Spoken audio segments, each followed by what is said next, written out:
Como eu disse, essa peça, ela converge muito para o propósito real da mensagem.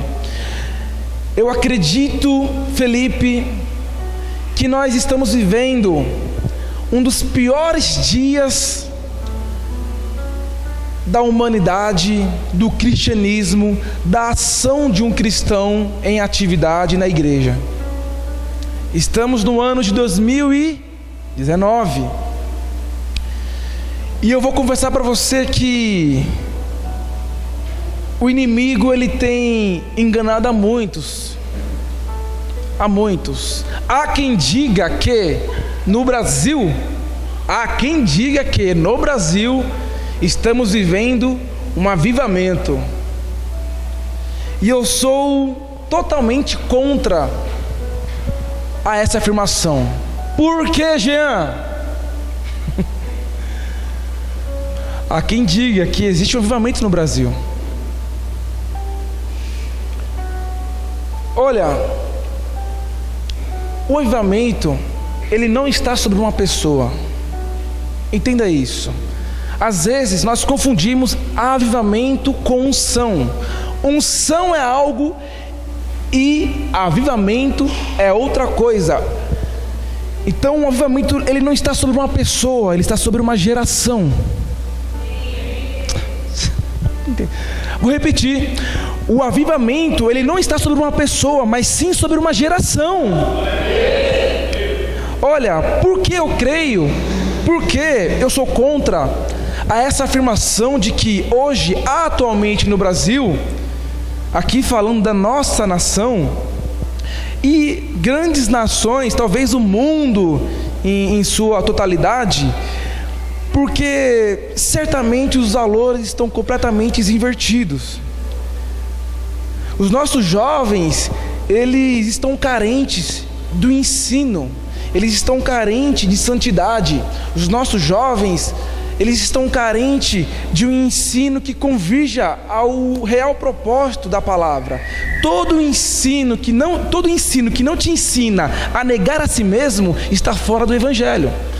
Então eu posso sim pregar uma palavra sobre prosperidade, mas se nessa palavra não tiver um viés de que eu possa entender que eu preciso negar a mim mesmo, eu estou sendo baganhoso, eu estou ali utilizando a palavra para atingir os meus interesses. Então entenda uma coisa, antigamente, isso desde a igreja primitiva ou a população em sua raiz, as crianças, elas sempre trabalhavam. Até a Revolução Industrial, as crianças, elas trabalhavam e elas faziam parte da manufatura da família. Hoje, a evolução sociológica, a tecnologia, o fácil acesso à informação tem distanciado os pais dos filhos.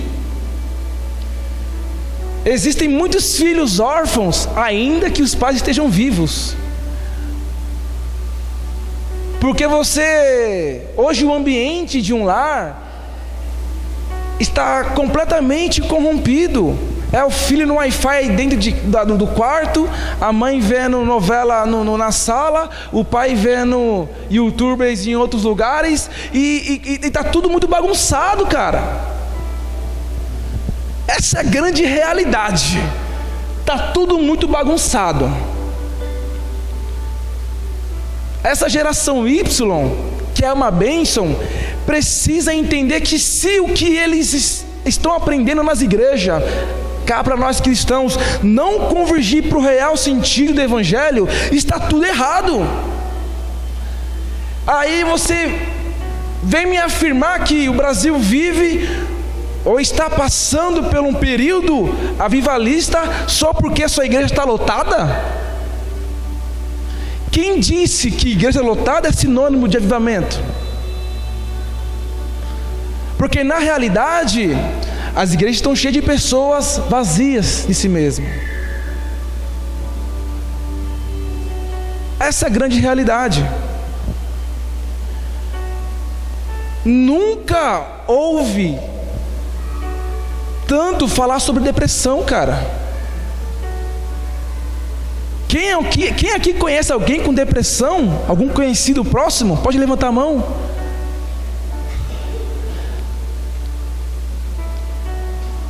Cara, isso é impressionante, o número de pessoas depressivas que estão necessitando de medicamentos para ficar bem, não tem um discernimento mais, perdeu o discernimento espiritual da coisa e já não responde por si mesmo, precisa de medicamentos para se manter ativa. Eu te falo o que a igreja atual tem feito a respeito disso, porque para muitos não, é falta de Deus. Eu já ouvi isso, não, depressão não é assim, depressão é a falta de Deus. E muitas igrejas se apegam às suas tradições e ignoram esse fato. Quando as pessoas com AIDS não conseguem falar, não conseguem se abrir, vai morrendo aos poucos. Quantos casamentos precoces está havendo com falta de preparo?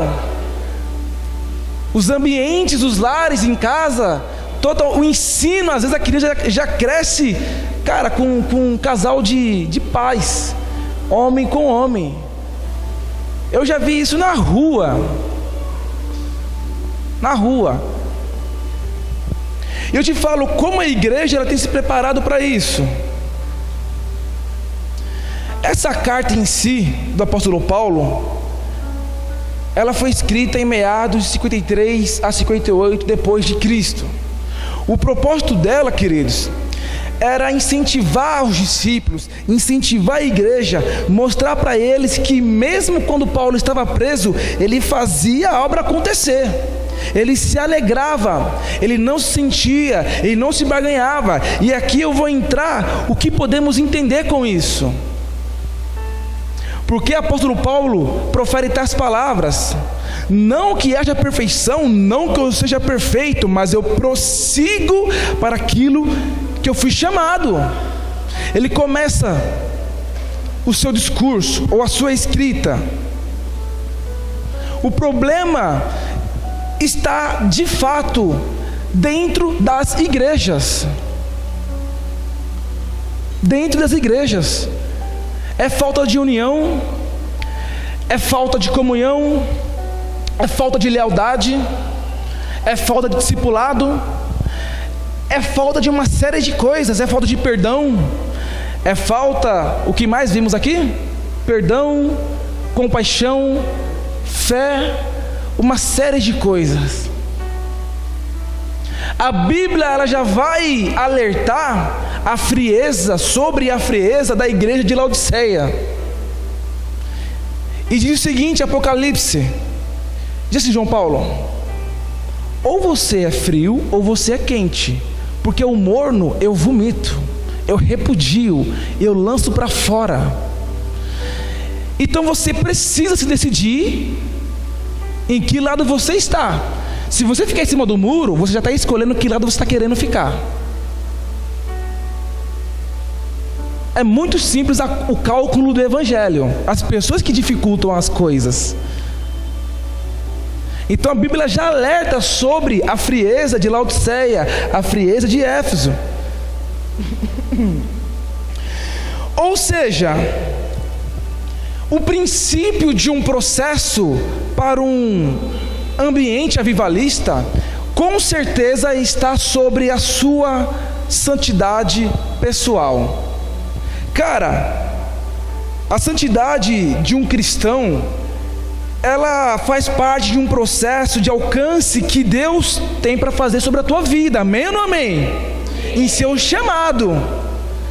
A santidade é uma espécie, é uma unção individual que cada um precisa buscar em si.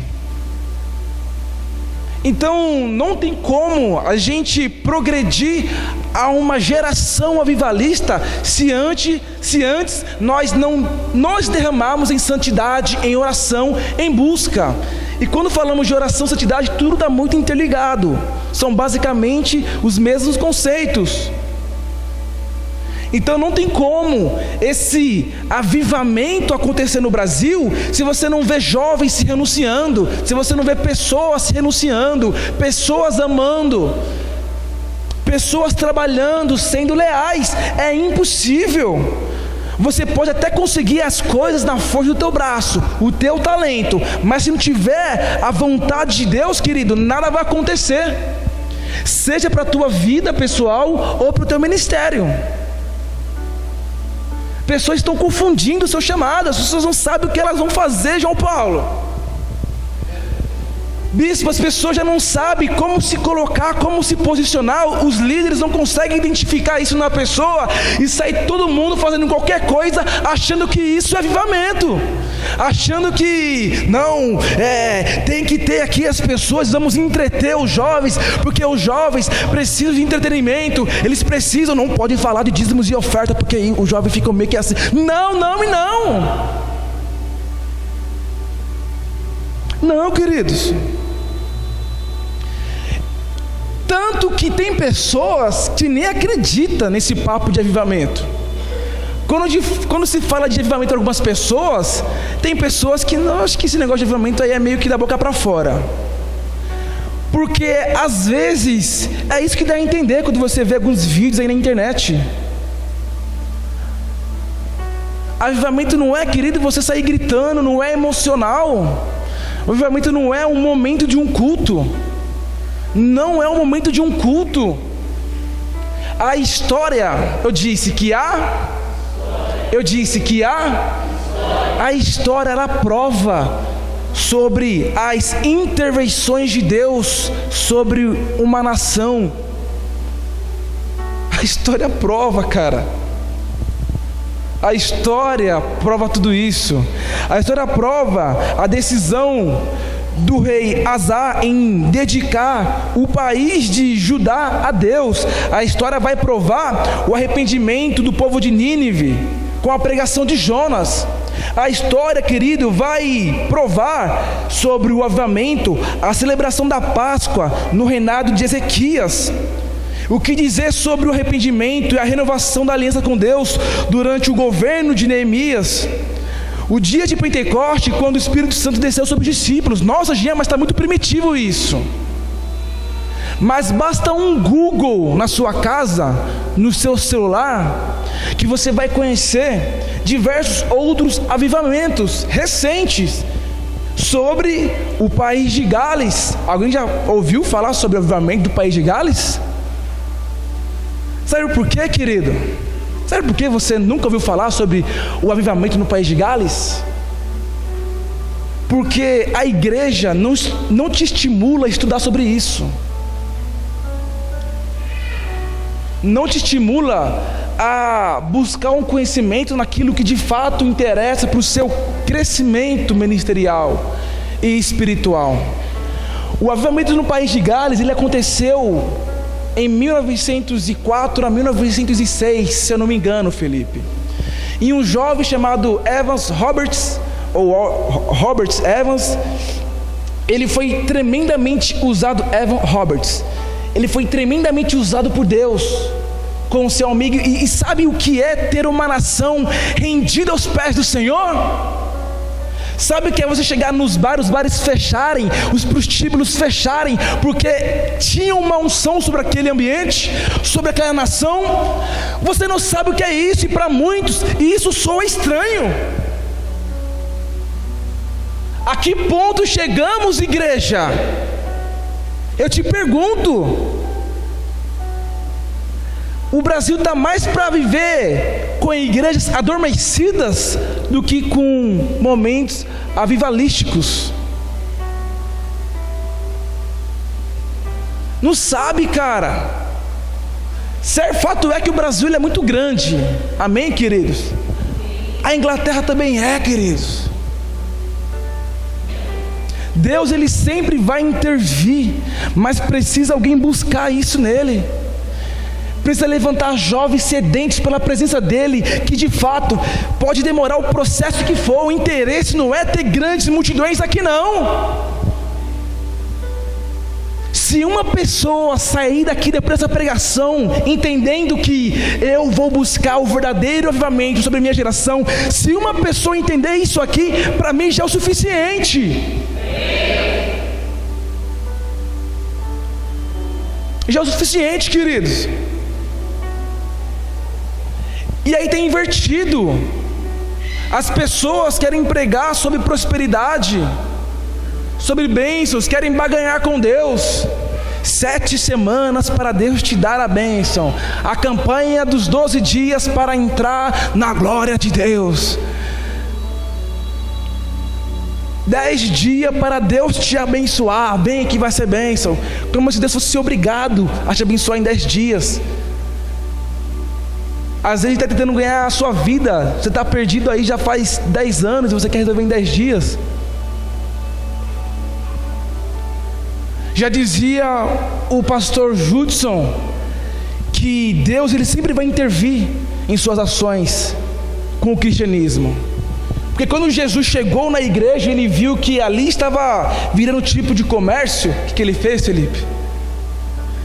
Ele virou a mesa. No século XV, antes ainda, muito antes, levantou-se um homem cujo nome era Martinho Lutero. A igreja católica romana estava deturpando da palavra. Os bispos, papas, etc. estavam barganhando, vendendo a salvação da pessoa. Todos nós conhecemos isso, um pouco da igreja romana na Idade Média. A Inquisição, a inversão de valores. Deus levanta um homem e vira a mesa naquela época. Não é assim bagunçado. E Deus tem feito isso com o passar dos tempos. A pergunta que não quer calar é que o que você tem feito? Como você tem buscado? Esse rapaz, esse jovem, eu disse que ele era um jovem. Ele classificou 4 princípios, 4 questões ou 4 tópicos para que nós precisamos entender como começar um avivamento em um lugar, num ambiente. Porque esse avivamento, bispa, ele pode começar aqui agora. Antes, Evans Roberts vai dizer que não é possível você iniciar um avivamento se você não confessar abertamente qualquer pecado obscuro. Não há a menor hipótese. O abandono de qualquer ato duvidoso. E esse abandono de qualquer ato duvidoso se implica em um contexto geral. Será que você tem dúvidas ainda de que Deus ele pode fazer muito mais? Que Deus ele é poderoso? Será que você crê ou não crê em dízimos e ofertas? Será que a oração em línguas, qualquer ato duvidoso precisa ser lançado? Ele vai dizer que há necessidade de obedecer pontualmente tudo que o Espírito Santo ordenasse. E às vezes nós não fazemos isso. O Espírito Santo manda a gente fazer alguma coisa e a gente faz outra. Porque a nossa carne, ela fala muito mais. Entenda uma coisa, a Bíblia vai dizer que a nossa luta não é contra a carne, é contra principados e potestades. Entenda isso. Toda ação no mundo físico gera uma ação, uma reação no mundo espiritual. Neste momento existe uma movimentação no mundo espiritual. Quando eu xingo a minha esposa, no mundo espiritual, eu dou brecha para o inimigo trabalhar sobre a minha vida. Quando você está com seu namoradinho e você quer saciar sua carne, no mundo espiritual, você dá brecha para que ele erre na tua vida. Quando você se coloca de joelhos, querido, e ora a Deus, busca a presença dele, se santifica, lê a Bíblia, se consagra, na sua vida, os anjos, eles combatem ao seu favor. Então é espiritual, entenda isso. Eu quero saber, querido, é uma pergunta que não precisa responder, mas quem você está alimentando mais? O teu espírito ou a tua carne? E ele diz que você precisa confessar a Cristo abertamente. Não é difícil, as pessoas que complicam tudo isso. Agora precisamos aqui alinhar voltando ao contexto do apóstolo Paulo, o que ele diz é o seguinte, no versículo 12, coloca lá pra gente, Panda, no versículo 12, o apóstolo Paulo, ele diz o seguinte, do capítulo 3, versículo 12, vamos entender aqui claramente um exemplo de humildade, e vamos esperar Filipenses 3, 12, amém? Vamos para a Bíblia. Está com problemas técnicos aí. Conseguiu? Não? Você fez assim? Filipenses 3,12? Não? Tá. A Bíblia diz o seguinte: não que já tenha alcançado ou que seja perfeito, mas prossigo para alcançar aquilo que eu fui também chamado, fui preso por Cristo Jesus. Aqui, queridos, vemos claramente um exemplo de humildade. Paulo, ele é tão humilde, e aqui eu separo dois seguintes, achou lá? Aqui, ó. Não que eu já tenha obtido tudo isso ou tenha sido aperfeiçoado, mas prossigo para alcançá-lo, pois para isso também fui alcançado por Cristo Jesus. Ou seja, aqui existem duas fases em uma leitura atual da igreja moderna. Aquela pessoa que é santo, que procura a santidade, e aqueles que acham que é santo. Então a primeira coisa que Paulo ele começa aqui nesse discurso para os irmãos dele, ele quer dizer que ele não é mais santo que ninguém. Por mais que ele tenha um conhecimento, ele não é mais santo que ninguém. E é uma competitividade na igreja que um quer ser mais santo que o outro. Um prega mais que o outro, um evangeliza mais que o outro, um ora mais que o outro. A minha oração é com mais fogo, a sua é com mais água. Acontece que o crescimento, ele é intencional, e você precisa desejar isso. Muitos, querido, querem chegar às vezes onde o bispo está. Muitos querem chegar às vezes aqui onde eu estou, querendo pregar, fazer e falar. Só que, queridos, você paga um preço por aquilo que você quer? Você tem pagado um preço pelo que você deseja? Porque eu vou falar para vocês, por detrás do glamour,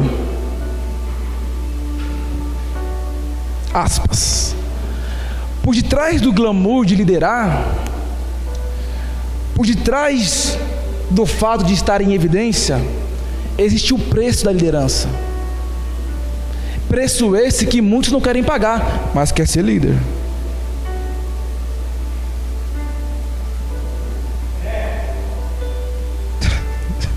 É, né, pastor? Existem pessoas que almejam um crescimento ministerial sem ter um mínimo de santidade. Muitos desses até pregam, porque montar um sermão não é difícil. Qualquer pessoa inteligente, com um pouco de conhecimento de hermenêutica e exegese, entre outras ferramentas da teologia, monta um sermão. Mas são pessoas que não estão dispostas a pagar um preço em santidade. O cara é simplesmente um ator. Literalmente, quando sobe no púlpito, começa o papel dele de ser pastor. Mas você vai em casa, é um inferno com a família. Os filhos, já teve casos de pastor que chega em casa e arrebenta a esposa e os filhos. Prega. Lê a Bíblia? Até pode ler. Mas não tem caráter. É deficiente no caráter, cara. E a pessoa se intitula ministro. Eu sou ministro do Evangelho. Não sabe o princípio, um contexto do que é ser um ministro. Queridos, entenda, essa mensagem é para ativar o teu ministério. Só que você precisa ter coragem para fazer isso, para dar cara a bater. ser linha de frente, parar de mimimi, tomar vergonha na cara e falar: estamos junto, bispo, estamos junto, bispa, líderes, estamos junto. O critério para pregar nessa igreja, querido, não é saber pregar, nem falar muito bem. É se a sua vida, aquilo que realmente Deus olha para você e fala: está certo? É se a sua vida está certa ou não, cara. No teu relacionamento, com os teus sentimentos, no teu trabalho. Acontece que as igrejas não pregam mais isso. O mesmo jovem que fuma o narguilha, é o mesmo jovem que lidera a célula de muitas igrejas. Pessoas que não querem pagar um preço em servir, em varrer um chão, em varrer um altar, em limpar um banheiro. Entenda uma coisa: o termo ministro, ele vem do grego, da palavra hupuretes. Os hupuretes, pastor Fábio, eram remadores. Enquanto havia a navegação, a embarcação, enquanto os líderes estavam em cima, os ministros, os hupuretes, estavam embaixo, remando, remando, remando, remando e remando. Dá para entender isso? Que na igreja, querido, quer ser grande, quer ser o maior de todos, sirva a todos também. Mas não, sou um ministro de louvor da palavra. E não é. No versículo 13, ele continua o seguinte: ele diz: esqueça as coisas que ficaram para trás. Não olhe para trás. Esqueça das coisas que ficaram para trás. De que coisas são essas que Paulo está falando aqui? Quais são essas coisas? Aqui, querido, Paulo, ele fala das mágoas, das angústias. Paulo fala das traições, dos problemas adquiridos em toda a sua vida. E aí, existem pessoas que desistem do Evangelho, pessoas que culpam outras pessoas porque saíram da igreja.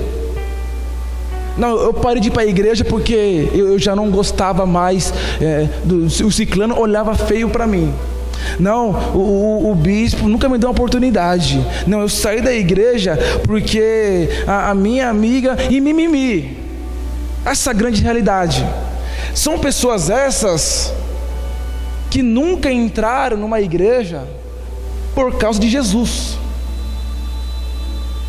Você até pode mudar de igreja, querida. A partir do momento que você não compreende a visão, você não concorda, você tem um direito. Porque aí você não vai virar um rebelde na tua igreja, para os teus pastores, para os seus bispos. Mas entenda uma coisa: você não pode perder a sua salvação por causa de outros. Você não pode perder as bênçãos que Deus tem para você por causa de outros. Não, querido, você não pode. Eu sei que às vezes foi difícil você ver o pastor roubando. Às vezes foi difícil você ver, querido, o líder adulterando, a líder se prostituindo. Às vezes eu sei que foi difícil, eu imagino, mas entenda uma coisa: o que Jesus tem para você, para a sua salvação, para o seu ministério, o que Deus tem para a tua vida é muito maior que isso.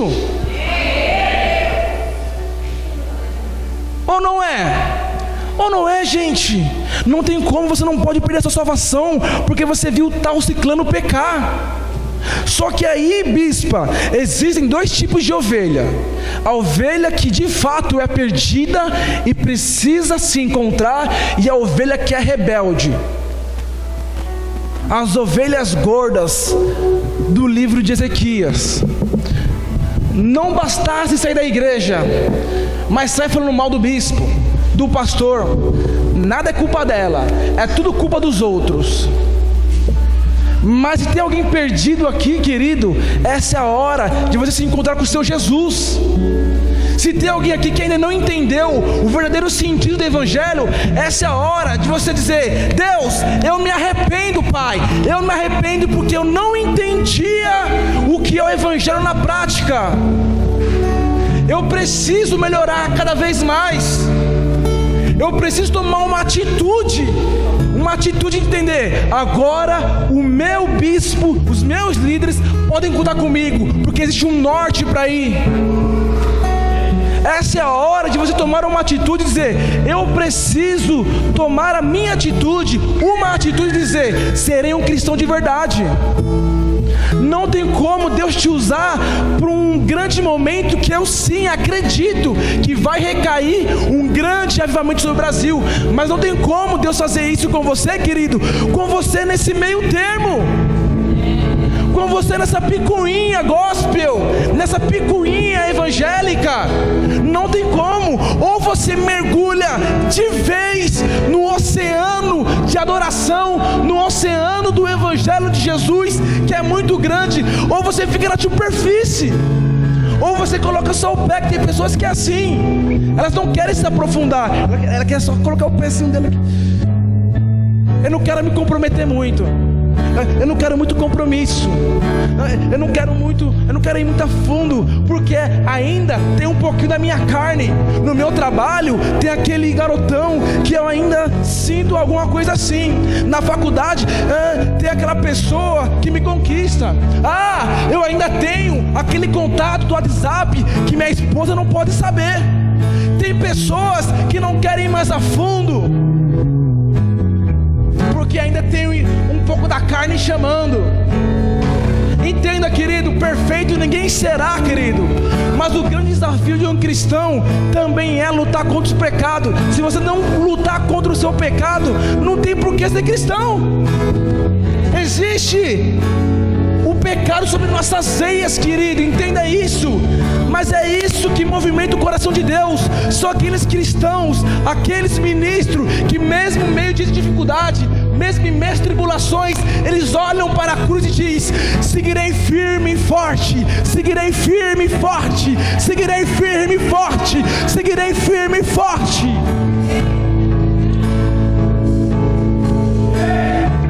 Já dizia o profeta Abacuque: ainda que a figueira não floresça, ainda que a videira não dê os seus frutos, ainda que as ovelhas sejam arrebatadas dos seus apriscos, mesmo assim eu irei me alegrar no Senhor, querido. Isso quer dizer o quê? O que esse profeta diz? Você pode estar passando pela maior peleja da tua vida, você pode estar passando pelo maior problema que você se encontra. Mesmo assim, meu irmão, se encoraje em adorar o Espírito Santo de Deus. Jesus! Se coloque sobre os teus pés.